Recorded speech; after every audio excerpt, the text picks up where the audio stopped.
22. janvārī Daugavpils novada kultūras centrā notika novada popgrupu un instrumentālo ansambļu koncertskate, kurā piedalījās kopumā 15 izpildītāji, 4 instrumentālie ansambļi, 5 solisti un 6 popgrupas.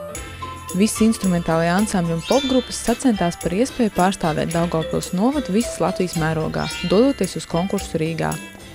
Katrs koncerta dalībnieks izpildīja 2 dziesmas, un saskaņā ar konkursu nolikumu obligāti bija jāizpilda viena tautas dziesma. Koncertā skanēja dziesmas latviešu, latgaliešu, krievu, baltkrievu un angļu valodā.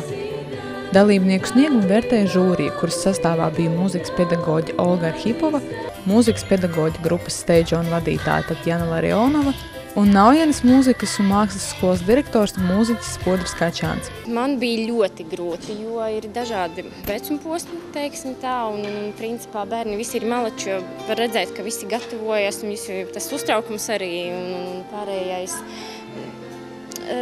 Kā teikt, es ceru, ka žūrijas lēmums nebūs ļoti stingrs un visi dabūs savas pareizas vietiņas un pakāpes, un es ceru, ka varbūt arī uz nākamo mēs kaut ko varēsim ieteikt, un tad rezultāts būs arī labāks un labāks.